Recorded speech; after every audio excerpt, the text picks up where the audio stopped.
everyone. Thank you so much for joining us today. Before we kick this off, I do want to point out to the audience that we welcome questions. Please post them in the Q&A section at the bottom of your screen, and we will address those questions after today's discussion. So I'd now like to turn this over to Harvey Briggs, Force Family Office's Chief Communications Officer. Harvey, the floor is yours. Great. Thank you, Callie. And thank you, everyone, for taking the time to be with us today. We greatly appreciate it.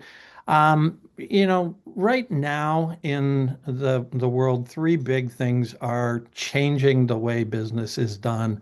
And that's AI and quantum computing and tokenization and just the explosion of data as valuable property. And that's really what CloudCover is all about, is taking advantage of this moment in time to create not just a cybersecurity solution, but an overall foundational element for this new world. So with us today is Stefan Cardot. He is the founder and CEO of CloudCover, and Jeremiah Ginn, the Chief Innovation Officer at CloudCover. And Stefan, I want to turn it over to you to talk about your background a little bit, and then how the genesis of the idea for CloudCover. Thank you, Harvey. Before I get going, I'd like to introduce everyone to my Chief Innovation Officer, Jeremiah. And Jeremiah is basically going to help me answer some of the questions that Harvey's posting. Of course, I can talk about myself, obviously, more so than Jeremiah can, but I'd like the same answer or question be posed to Jeremiah also, because his background is extensive. My background, basically, I started way back at the time where everybody was talking about the information age coming upon us in 1991. The internet began in 1991, give or take, HTTP. So I started one of the first design boutique web design entities in the United States out of Minneapolis, Minnesota, back in 1992. As a result, I leaned in real quickly. And I worked on the Target Corporation, 3M, General Mills, and I designed, and my people designed, the very first online bank in the world for Barnett Bank out of Florida. And then we did the second one in the world, Wells Fargo, or at least the one that called Norwest Bank that merged with Wells Fargo. And then the third one, which was Riggs Bank out of Washington, D.C., which is called the Bank of the Presidents, just across from the White House. The idea of CloudCover manifested or had its genesis at that time when I was 3 or 4 stories underground and working with the engineers, and I was looking at pin registered COBOL sheets. If everybody knows what a COBOL sheet is, it's blue and white stripes, if you will, across layered data. And I was looking at checking accounts, and basically those checking accounts basically were actually data transmission environments where people were sending and wiring funds in and out of, because the entity was known as the Treasury of the United States, was running through Riggs Bank. And I got this idea that data was actually being exposed, even if it was encrypted, to basically liability. And I came up with this idea called data insurance. So I patented it.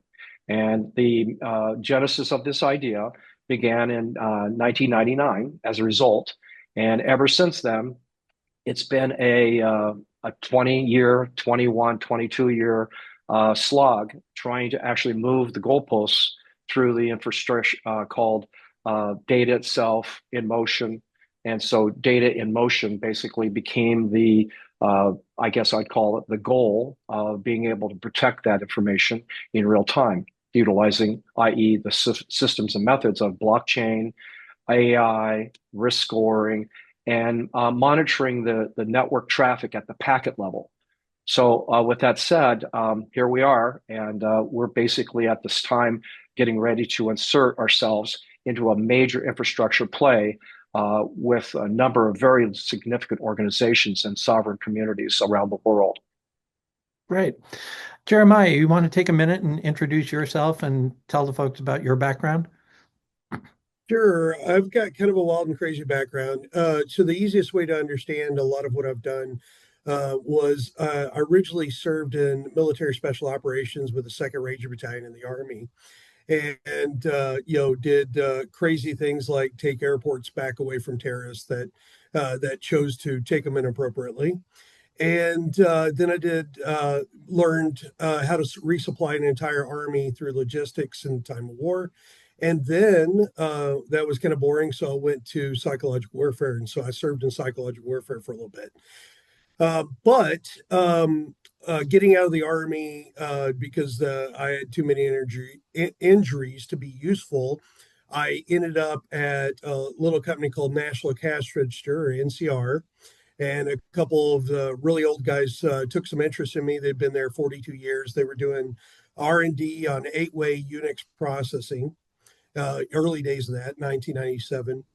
And they started teaching me, right? So my career actually predates my actual experience, but my IT career basically started in 1997. And I got broke in on very large, complex projects like replace the entire network at 2,500 Walmart stores in 60 days, right?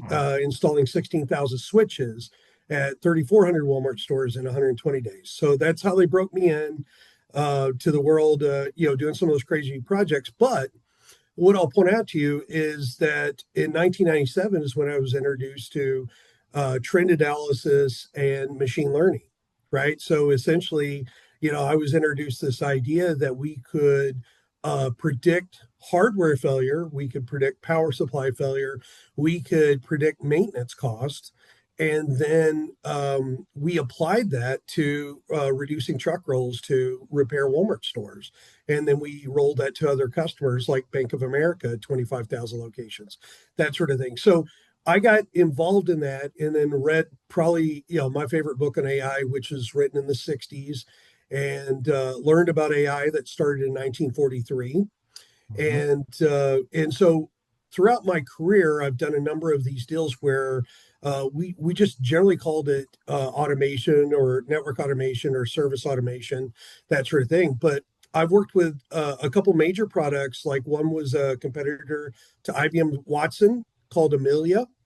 And Amelia came from IPsoft, and we trained Amelia how to do anything a Cisco engineer or a Microsoft engineer could do. So we were able to resolve 18,000 help desk tickets in like 18 hours, something crazy like that, to where they actually had to log into the equipment and actually enact repairs and fix it from either a configuration or a software perspective. But the moral of the story is I've been in environments where I've worked with probably over 4,000 large enterprise customers, primarily because of AT&T. But what I've always had to do is what we call complex custom. So 85% of what somebody's asking for, we have off the shelf. We can buy Legos and put it together, right? And then the other 15% didn't exist. So I've lived in that 15% space, solving those gaps in what off-the-shelf products could do. And fast forward that to now, I've created an entire AI workforce that replaces about 1,500 headcount. Wow, that's great. So let's talk about CloudCover now a little bit more. In plain terms, what have you actually launched here with CloudCover? Obviously cybersecurity is sort of the general area, but it's not that, correct? No. That is correct. Jeremiah, go for it. Yeah. Yeah. So I think the first thing that you need to understand about us is that if we were to try to develop the latest and greatest, most wonderful cybersecurity product in the world, we would be there along with 2,500 of our competitors, right? And we would try to be going head to head, delivering this idea that we're different somehow than everybody else that's doing exactly the same thing in the market.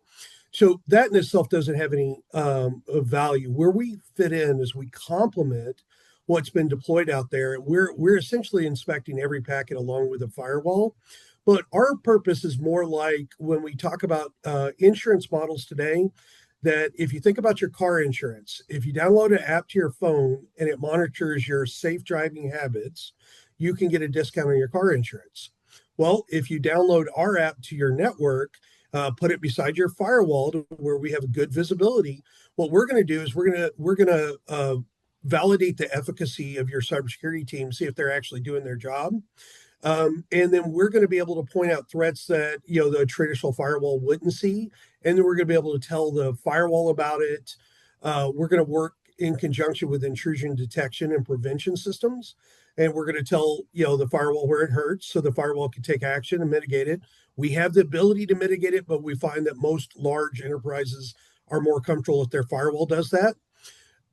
But really what we're there for is the same reason as that app on your phone for your safe driving habit, there to say you're safely operating your network that millions and millions of people are depending upon. Got it. Okay, that's cool.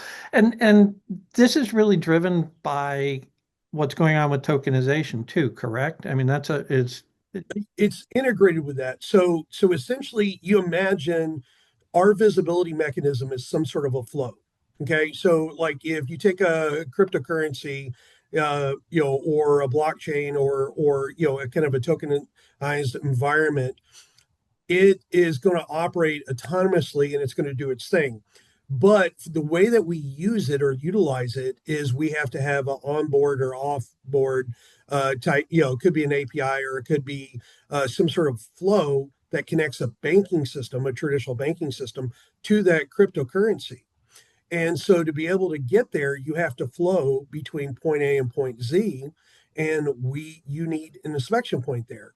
Now, the firewalls that are capable of moving at that speed are pretty rare, right? So you'll hear a lot about DPU technology where they've taken massive scale firewalls and they've leveraged DPUs to be able to try to keep pace with what we're trying to do, across quantum. Being able to develop quantum resistant strategies, as well as what we're doing with any of the crypto technologies.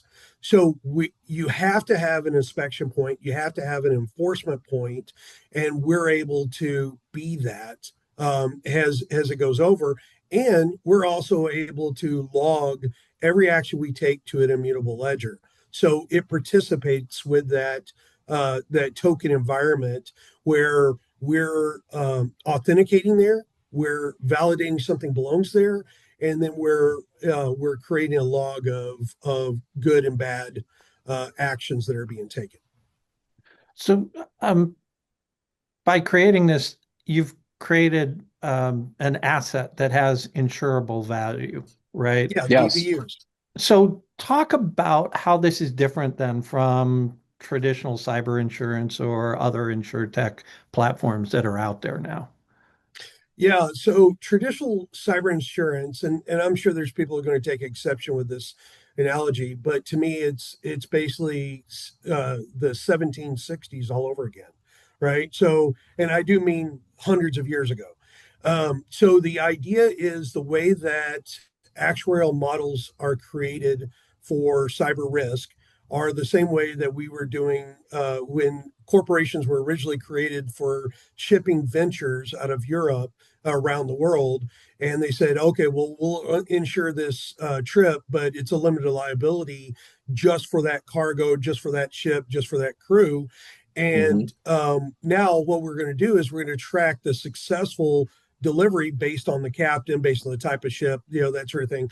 And then we're going to create a mathematical equation that helps us predetermine the risk of that ship actually making where it's going, right? Or coming back, which is, a better scenario is if we can send it out and it comes back and we get a profit off of it, right? So the insurance companies have been doing things that way since the 1700s. And there's not been any improvement when we get to cyber insurance. It's still a guesstimate based on very complex mathematical models, based on historical data up to this year. So when we get ready to underwrite a new policy, what we're doing is we're taking all the historical data on all the cyber risk that's existed and all the claims have been paid out, and we're just guessing at what this year is going to be. and then we're going to assign a cost to that. So now where CloudCover comes in is we're able to measure the risk in real time, one packet on the network at a time. So when AT&T talks, they talk about petabytes of data flowing across the internet, right? And if you think about that, you think about the totality of those packets. What we're able to do is go micro. We're able to go down to the individual packet. We're able to measure each packet for risk. We're able to apply a policy to each individual packet based on risk, right? From our proprietary risk scoring mechanism, which we've had a number of insurance carriers validate our tech and validate our algorithms. So what we're able to do is we're able to actually create an individual insurance policy per packet on the network, and then we tokenize that. And so it's 1/1,000,000th of a cent or something like that per packet. But we can also arbitrate that autonomously.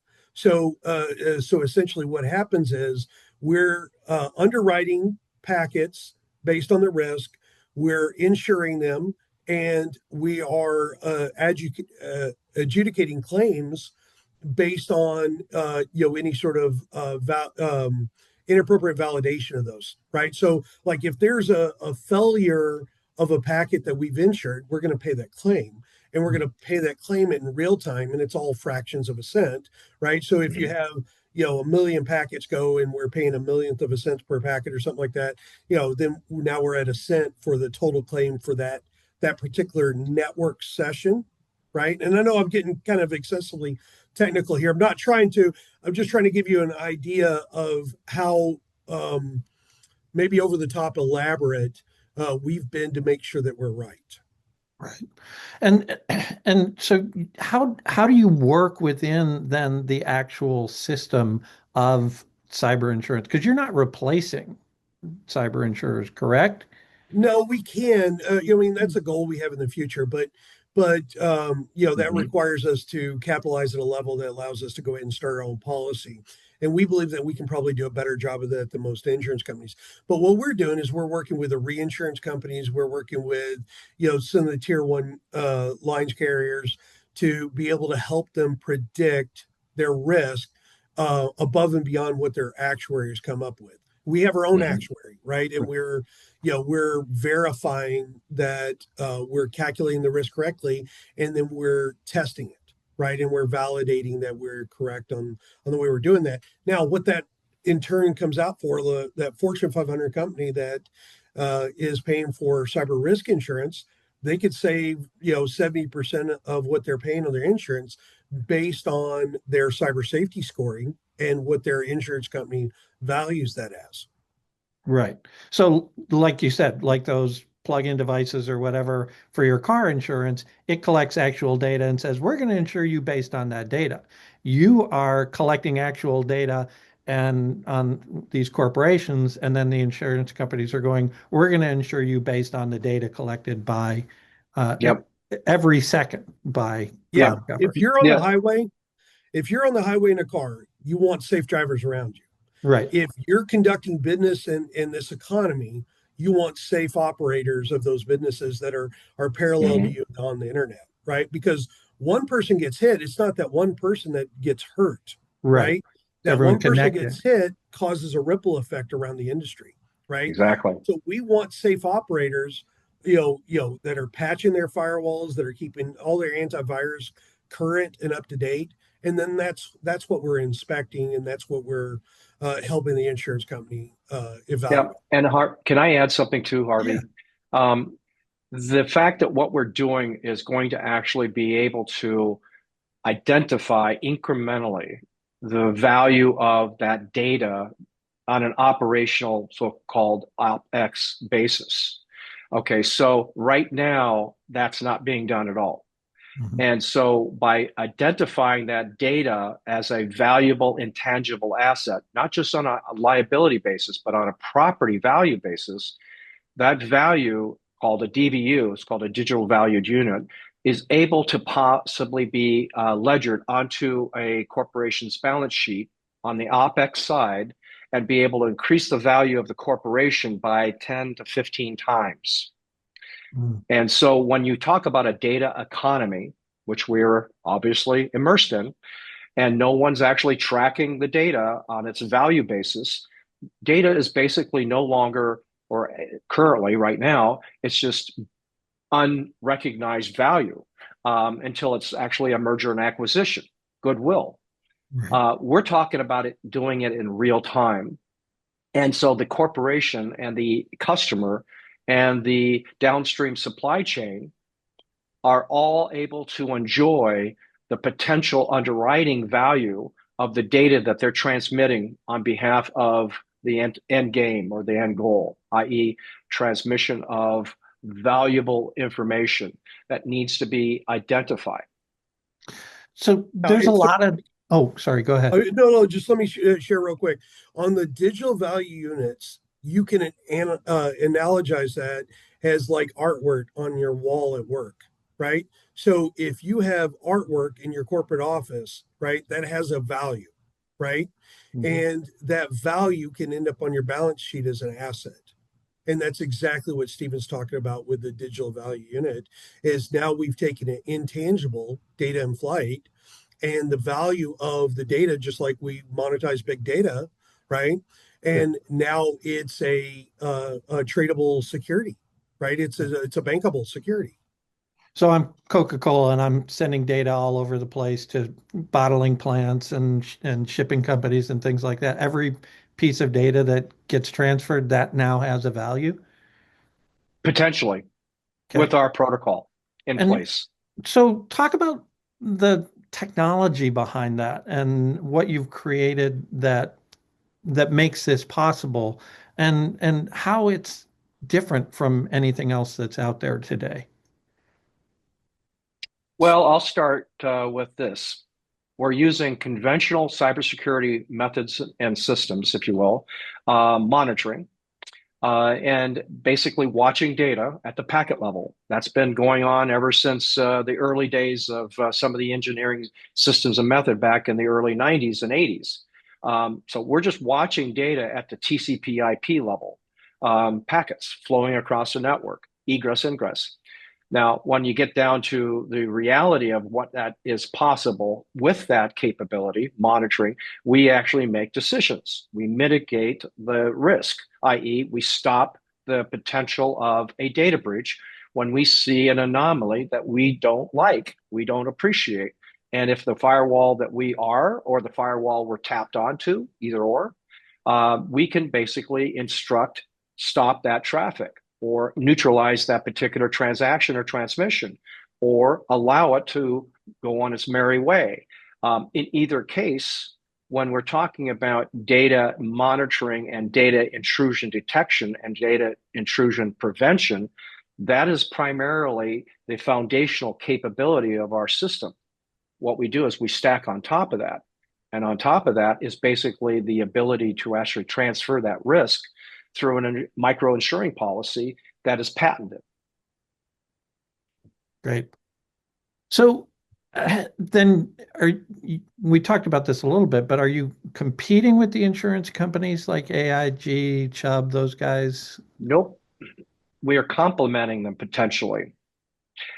Eventually, what will happen is that they're going to recognize what we're doing, and we've actually been sending signals to them, smoke signals, if you will. I introduced them to the idea of blockchain back in 2012 when I sat down with Munich Re and HSB, Hartford Steam Boiler, out of Hartford. And basically, when I described the concept of what we're doing with blockchain, which is basically ledgering, recording on an auditable, immutable environment, which is absolutely imperative, they had no idea what I was talking about. It took me a couple hours to explain it to them, even though I was explaining it to them with small words. They didn't understand it was possible. Then they leaned in and started using potentially blockchain to track claims, right? Now, claims are something that is a loss, right? I don't see this as a reducing, i.e., the loss with a blockchain. I consider using blockchain to record the actual transaction transmission events so that we can actually show the value of actually blocking bad actors and possibly transferring that value of that property, i.e. an intangible asset data, in real time onto an immutable ledger. It's good for compliance auditing, right? It's also immediate. It's also, to the point, quantum resistant. And this is where we actually considerably differentiate from the insurance industry. We're invested in the embedding into the infrastructure, i.e. what we're doing, so that the insurance industry can license this and resell this product, i.e. as a product alongside their complementary, i.e. umbrella policies that they provide. So potentially they'd partner with you and white label this as part of their complete Yes. offering to their customers. So yes, you don't have to have a sales force to go out and sell every company around the world to adopt your product. You've got this system already set up to do that for you, correct? We have a system of systems. Yeah. Think of it as like an advanced partner channel program. So who's going to adopt this first? I mean, you're already out there a little bit, but who are the big early adopters you see for your platform? Well, I'll say this first, and then Jeremiah can give his example.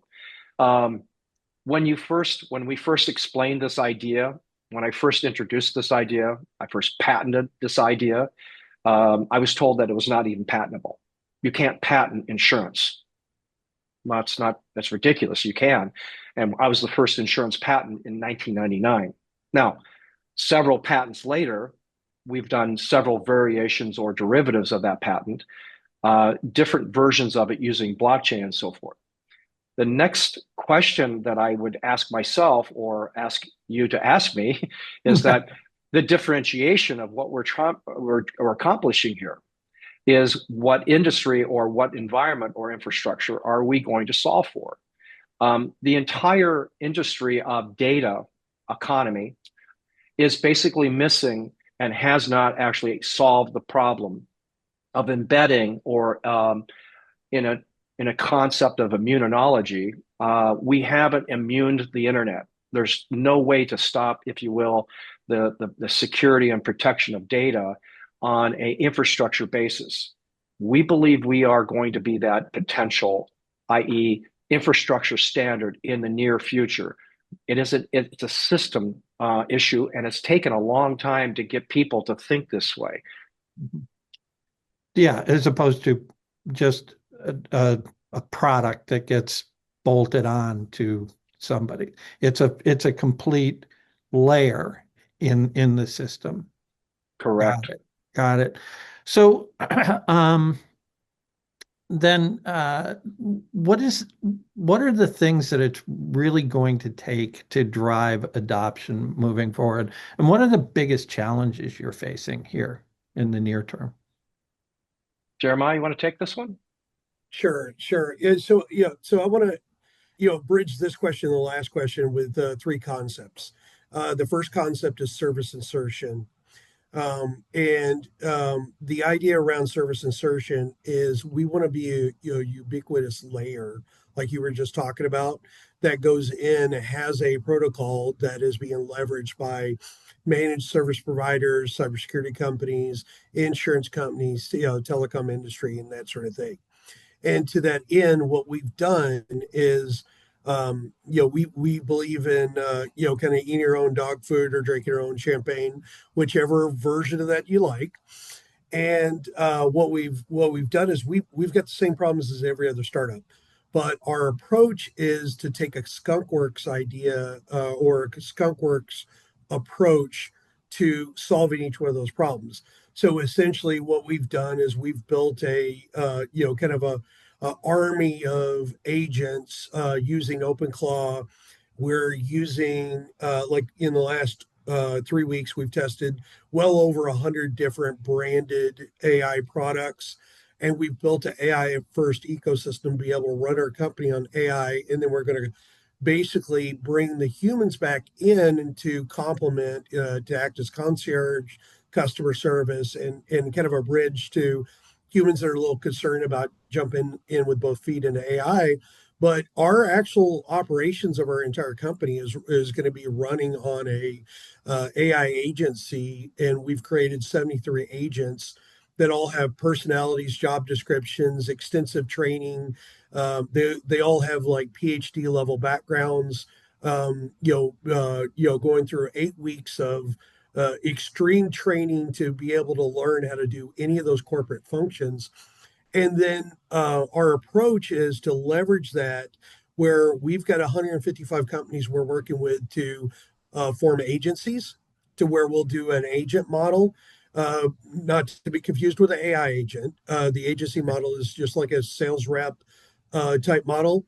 And then we've got an ecosystem of over 200 telecom providers that we're going to insert as a white label layer into their instantiation of their services. So essentially, it'll be an opt out. So for each one of these telecommunications providers, we're using their APIs, their existing API ecosystem, to be a automatic layer that our technology goes into observation mode every time they install a new virtual whatever.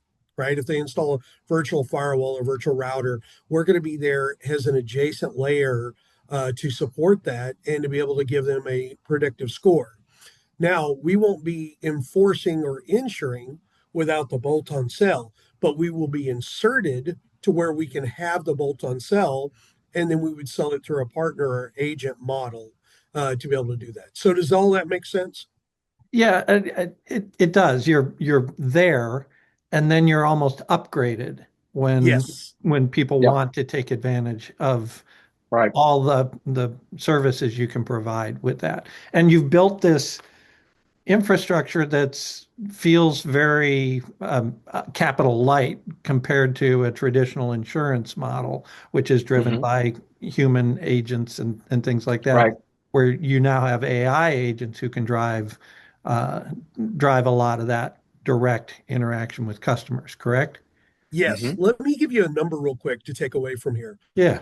Our model provides us with 512,000 human labor hour equivalency per year. Our AI agencies provides us 512,000 hours of human equivalent labor per year. And then all we do is we attach 25 humans to that, and we get the equivalent of a mid-range corporation. Got it. And so let's talk about then what this looks like going forward, both from customer standpoint and a revenue standpoint, so people can get a sense of the scale and scope of this. I know we have some questions, so I want to kind of wrap up this portion. I think that's a good place to do it, and then we can get to questions from the audience. Okay. Yeah, so can we talk a little bit about how you go, what the path is forward right now, and what revenue looks like? Jeremiah? Yeah. So what we did is we created a model. Now it's hard to predict revenue, when you've got some light revenue that's mostly pilots and just proofs of concept and that sort of thing, and then you're trying to scale out. So we definitely have the ability to hit kind of a $300 million a year threshold in 5 years, right? So our short-term goal is to get to 25 million in new revenue, right? And then we feel like the multiplier is going to more than prove our value out, when we get to that level, because we're an AI-based cybersecurity company, and we feel like we've got extremely unique technology that if we can get the capital engine in place to enable that, every time we prove something, we need somebody with us to kind of take us to the next level, financially. But if we can get that, we feel like we can hit, $300 million a year worth of pure revenue for CloudCover in year 5. But that's going to create a multiplier effect, maybe 15x that in insurance sales, right? And to be able to get our own insurance sales, it takes about $150 million capitalization to park it into a claims bucket, right, to be able to pass a regulatory sniff test. But getting there, right, we can easily go, and I don't want to get too much into some of the numbers, but our build out phases are very economical in terms of being able to build to get there. And Right. If we get the right level of capitalization, we're going to be able to prove our metal in about 90 days, right? And so you'll see very quick proof of our model, and then we could potentially break even in less than 18 months. Got it. Well, and you have some things in place now that could help you Right. get there, correct? And I know a lot of it is under NDAs and things like that, but can you talk briefly about just some of the opportunities that are on the forefront here for you? Yeah. Well, first of all, I want you to know that we've got at least 60,000 hours in planning and structure to get to this point, or stage in the game, right? So Mm-hmm. that's the first thing I want you to know, is that we've put significant effort into getting this level. Now, what we have, that's working and successful is our C3C, which is a product you can conceptually think of as similar to a firewall. It goes next to the firewall, does intrusion detection and cyber safety scoring. We have a dashboard that can analyze real-time compliance with any standard. So we've got a sheet of like 172 standards that are on our plan of record to be able to achieve. So think of this as like an audit. So everybody has to go through a PCI audit, almost everybody. So the PCI audit, I've worked with companies where a PCI audit takes 40,000 hours of human labor, and it takes most of the year to get it done, right? And every year it's a surprise. Every year it's an event. Every year it's crazy and off the charts. So now imagine being able to push a button in real time, be compliant with PCI, and provide all the artifacts that the auditors need for that year, right?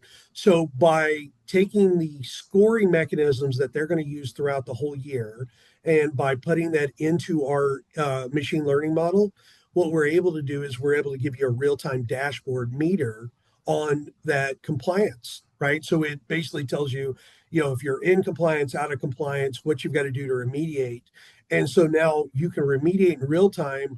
And then when audit time comes around, you click one button, provide all the artifacts to the auditors, and we can monetize that, right? So we could turn around and sell that. If you think of what people are paying, a large consulting company to come in and do that audit, we can automate that. We can take 95% of the labor out of it, and then be able to allow them to certify and test and move on with life, right?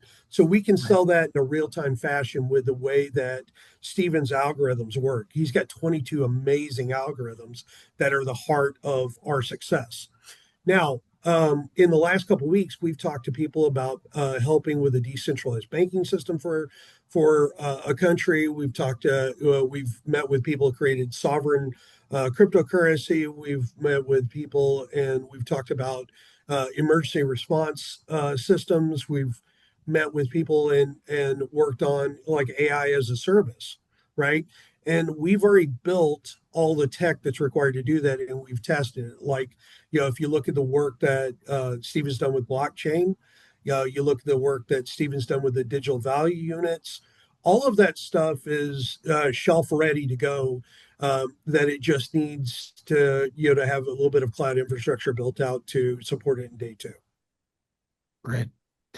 Well, Callie, it looks like we have a bunch of questions in the chat, so I'm going to bring you in to get to those audience questions, and really appreciate you guys taking the time to answer mine. Sure, Harvey. Yeah. Thank you. And some of these you may have touched upon, so I just throwing that out there. So how do you prevent identity spoofing or model hijacking within your system? Wow, that's a really technical question. Well, we do have our engineers that have designed a quantum resistant identification or multi-factor, multi-curve identification system, kind of a super KYC capability. And and they basically have integrated that multi-curve system into our platform. So when we're talking about a client or an individual customer, they are going to have to identify themselves and be in real time known.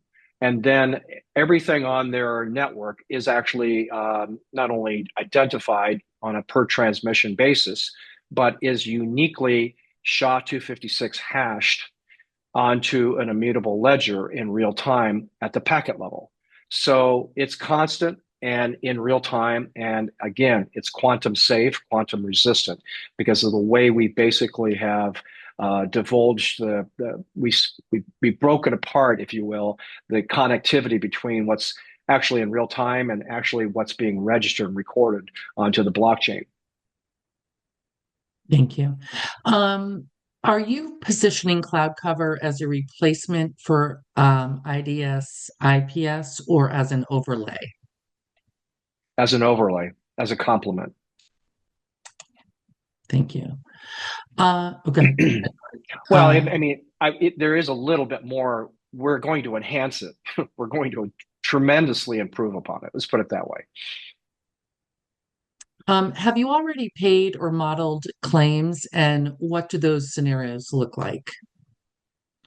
No, we haven't. We actually have done a pilot project 3 years ago with Munich Re and the Lloyd's markets on a project that basically they got behind on a reinsurance basis. But that relationship, that project was based on a captive, which is a self-insurance model system.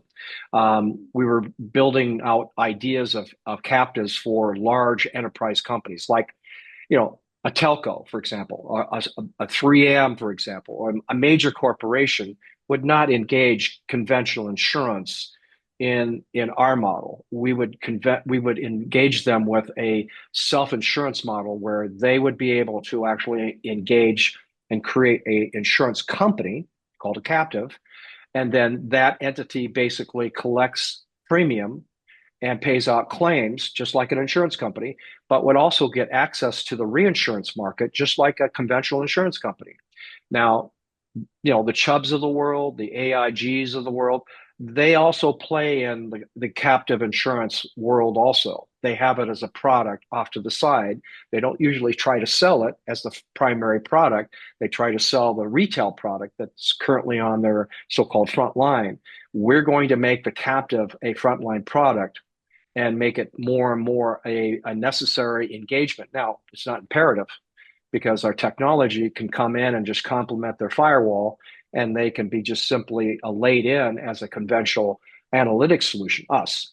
And then we basically complement it and then add in cyber insurance or data insurance. That's what this is. It's data insurance. And then they can go to their insurance carrier that they currently have and basically say, we're seeing basically a reduction in potential risk profiling because we're working with CloudCover. Would you be willing to actually interact and complement or partner with CloudCover? And then we would be introduced on behalf of the client and customer, and then that insurance company would be able to enjoy the claims adjudication efficiencies that they don't enjoy right now, because we're looking at 1.5% to 2% claims. They're already dealing with 40 to 45 to 50% claims on their premium income. So a reduction of claims is an increase in, if you will, profit, revenue.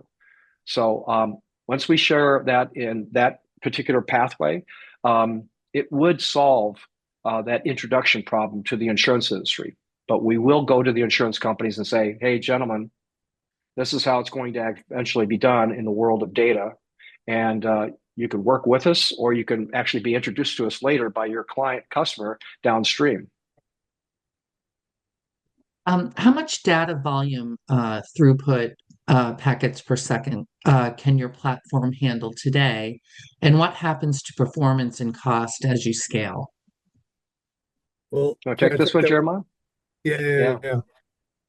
So our current model is designed to be able to go up to 400 gigabit throughput. Okay, great. So what is the typical deployment timeline and friction point? Yeah. So, um, okay. So goes back to cybersecurity consulting 101. So we want to basically put a traditional layout to be able to approach it to where we understand the environment enough, because every environment has, the 80% in common, right? And then that 20% unique. And so we're going to basically wrap a cybersecurity consultant around it to be able to lay that out. That's a 6 to 8 week engagement, but the actual device installs in less than an hour, and it takes the machine learning algorithm takes about 72 hours to do the initial learning. But what we're doing is we're testing and tuning every 2 weeks until we're satisfied that it's performing optimal in that environment. So it's like we will run it for 72 hours before we start to trust the data. Then every 2 weeks for 6 to 8 weeks, we'll do a test and tune and make sure it's effective. And then about that 6 week mark is where we would trust it to integrate with a firewall to be able to send shunt commands in case there was malicious traffic. Thank you. Can you walk through a concrete example of how CloudCover monetizes a single insured data event? Who pays? How is pricing determined? What portion of the premium do you keep? Go You want to ahead, go for Steve. that one? Well, okay, you want me to take No, that no, one? I think that's all you. Okay. So the value of a value unit is actually a single transmission. Now, a single transmission can be one packet, can be 100,000 packets. Okay, that single transmission is going to be basically we're counting packets, and each packet is actually being uniquely identified. The transmission itself, as well as the packets. Now, when you were talking about valuing the actual transmission, what industry are they sending and receiving from? Healthcare, financial, some enterprise environment, supply chain related to retail and manufacturing. All those are basically different valued industries in terms of the efficacy of the data, as the size of the average size of a transmission, for example, because healthcare is going to be sending large files, usually more often than not. However, there's a lot of PCI, very small transmissions that have to do with a financial transmission, such as an ACH exchange, or even something that would be considered just simply a constant flow of pennies. All these realities are basically able to be identified by industry and valued accordingly to that industry, and then attached and immutably registered and recorded as a potential intangible asset on a property valued basis, which is not being done today because intangible assets are not being valued on a property basis. They just don't know how to do so. And it really comes down to counting packets. Okay, thank you. And how many customers do you have, and what is the current revenue, and when did the company launch? Well, we've been in a pilot project or pilot mode for quite some time, almost over 10 years. And in the last year and a half, we did a complete re-engineering reboot of our software. And so we had about 63, 64 customers up until that point. But when we pivoted, we basically discarded, if you will, or laid off about 80% of those client base. So we're dealing with about 17 pilots still at this stage. Now we're actually entering a new phase, which is where Jeremiah was talking to you about all these client potential customers in the funnel. And we have about 200 or so in the funnel, so to speak, that we are basically going to actually start engaging over the next 30, 60, 90, 100 days. And as a result, when we talk about our inception date, or when we were actually born, if you will, incorporated, you have to have 3 dates. One date is incorporation date, which is when the idea was actually began, which was approximately between 2000 and 2007. So in 2007, I incorporated CloudCover. In terms of the second incorporation, the second point of inflection was 2016 when I incorporated the technology and the engineering and the idea of the cybersecurity. Then there was this pivot that we actually just did in the last year and a half. So I would say 2024, 25 is when what we're doing right now is the maturing of everything we're accomplishing at this stage. Great. We really probably only have time for one more question, but I'm going to kind of take three questions into one. Can you talk about your current capital raise, the terms, use of proceeds for this next juncture? And also, are there any logical acquirers? Like, what is your exit strategy if there is one? Well, that's a very interesting question. I'm going to explain a few things here. One, when someone from overseas heard about us out of Saudi Arabia, they basically contacted me and they said, "Hey, we'd like to consider buying you. How much are you worth? What's your value?" And I said, "For the right price." And they said, "Well, we'll talk about it when we get you over here." And I said, "What do you mean?" And they said, "We want to fly you over, pay all your expenses to come to Riyadh for the World Defense Show in February. And we want you to introduce you to the entire Saudi ministry. And we want to build something that we believe you're the only one in the world that can possibly pull this off." And I explained through NDA and so forth. We signed an LOI and MOU prior to my travel to Saudi Arabia. When I got there, basically I met the Sheikh of AHQ. AHQ is one of the largest companies in all Saudi Arabia. And under their venue, we were actually entertained, and they built a booth for CloudCover at the World Defense Show. And we were the only cybersecurity company in the entire 130 countries there. And we were introduced to not only the Sheikh of Saudi Arabia, but the father of the Sheikh, who were basically just below the family called King Fahd. And basically they said in so many words, "We want to invest in you. We'd like to take what you are able to do. We want to build the first sovereign digital bank in the entire Middle East, Africa." So with that, I'll set that aside for a second. We're valued at about 38 million right now, but we are looking at about 750 million by the end of this year, based on idea of trajectory of sales that we're actually got in the pipeline. Now that's an extreme value, if you will, increase in a very short period of time. There's a good reason for it, because cybersecurity is not the end game. It's cyber insurance. And cyber insurance is basically what makes it possible for us to provide the idea of digitizing, tokenizing digital assets so they can be traded on an exchange, for example, or they can be turned into or be the backbone of a digital bank. So we basically got contacted by some folks out of Canada who are actually introducing us to some very interesting people out of First Nations. And we're actually talking to the Indigenous First Nations where they want to consider building the very first sovereign digital bank in Canada. And so this is getting more interesting, and we're talking to certain other people we can't talk about because we're under strict confidence. But that just gives you an example of how this thing is going to actually go in a very large way into an infrastructure play. And it's going to actually enable and engineer the very first days of what we call the tokenization of digitization of the data economy. So CloudCover is right there on the inflection point, I guess, of this reality. And so how much are you currently raising in this round? 15 million on Series A on preferred stock. Okay, great.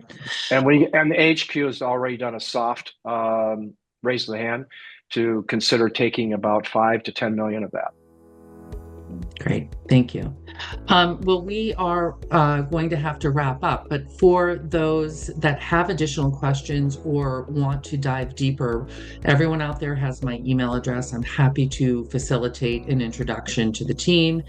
In turn, they will have all of your information and will be reaching out as well.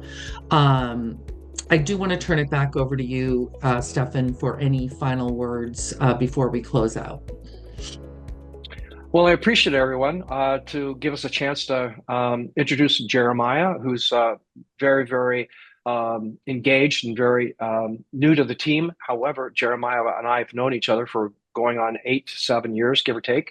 And quite frankly, the team is actually in a very, very good position to actually jump into this entire infrastructure play and change the whole infrastructure called data risk. And the sovereignty of that data risk is actually attainable now. Great. Well, thank you, everyone. And thank you, Stefan, Jeremiah, and Harvey. And I hope everyone has a great day.